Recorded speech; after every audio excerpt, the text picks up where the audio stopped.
Kwa majina naitwa Emmanuel Amunga, ni mgombea wa kiti cha MCA katika kata ndogo ya Kipevu.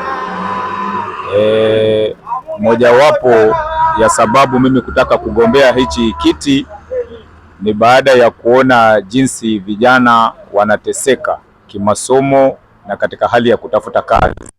So mimi nawaomba kama wananchi wa Kipevu, wapigaji kura wa Kipevu, itakapofika mwaka wa 2027 mkaweze kunikumbuka ili mnipatie hii nafasi nikaweze kuwa godfather wa wakaaji wa Kipevu.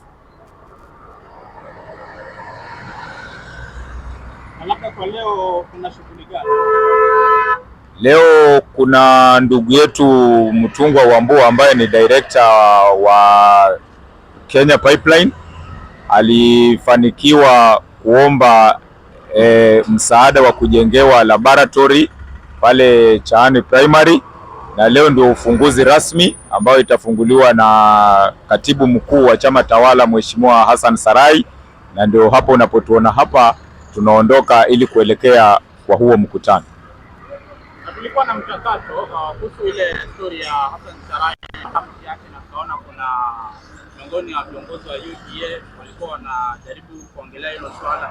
Je, maoni yako ni yapi kuhusu yale matamshi ya Sarai, na pia maoni yako ni yapi kuhusu mwongozo wa kaunti ya Mombasa? Maoni yangu kuhusu matamshi ya Mheshimiwa Hassan Sarai, mimi sioni kama kuna makosa, kwa sababu Waswahili wasema kila mwamba ngoma huvutia upande wake, na Mheshimiwa Sarai ameona ule unyanyasaji ambao umetokea ndani ya kaunti ya Mombasa na pwani kwa ujumla na Kenya nzima kuhusu swala la mashamba, ndiposa akaweza kutetea wale ambao wamepitia dhuluma na unyanyasaji kuhusu swala la mashamba. Kwa hivyo mimi simuoni kama akiwa na makosa, na wale ambao wanamshutumu nataka ni waarifu ya kwamba wanamshutumu tu kwa kutujua, lakini Mheshimiwa Sarai alikuwa hasa kabisa.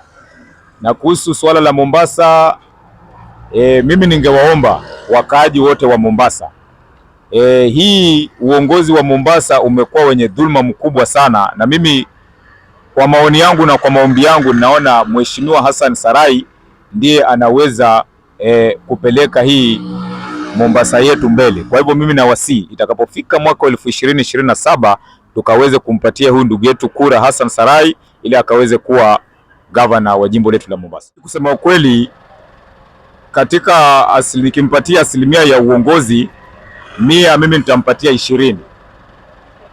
Mheshimiwa governor, kuna pesa nyingi sana hapa Mombasa zimefujwa, ikiwemo juzi tumeona wa kutuletea mradi wa usafishaji mji wa Mombasa, na wametumia takriban shilingi bilioni 17, lakini ukiangalia mji wetu bado ni mchafu. Anayefaa kuwa anaangalia haya maswala ni Mheshimiwa Senator, na mpaka sasa hatujaona akiwa amezungumza lolote. So katika asilimia 100 mimi basi nampatia 20 ama hata chini zaidi. Ndio. Kwa watazamaji wetu, mimi nataka niwaombe mkaweze kuniunga mkono pamoja na ndugu yangu Sarai na Mheshimiwa William Samoei Ruto tukaweze kumpatia pia tamu yake ya pili. Mimi kama mkaazi wa Kipevu, kwa majina ningependa kuanza, naitwa Sevia Mbeda, natokea Kipevu ward, na sisi kama vijana tuliamua kwamba mwaka unaokuja 2027 tuliamua ni kijana mchapakazi Emmanuel Amunga. So Amunga tuko naye, vijana tunamtambua, wasichana wanamtambua, yani wazazi wote, umri zote zinamtambua. Kwa hiyo tulishaamua sisi, tushakata kauli kwamba katika hii wadi yetu ya Kipevu ni Amunga ndio natutosha hapa, sisi tunamwaminia. Asante. Tuseme labda kuna uongozi ulipo kwa sasa, tuseme ni Mama Leila endo kiongozi wenu wa Kipevu. Je, unaweza mpa asilimia ngapi kwa uongozi wake? Kwa Mama Leila, Mheshimiwa Mama Leila, kama ninavyomjua mimi, nikimweka katika rate ya 100, tuseme naweza mpatia ka 40 hivi, ambayo ni C-. Ndio naweza mpa Mama Leila.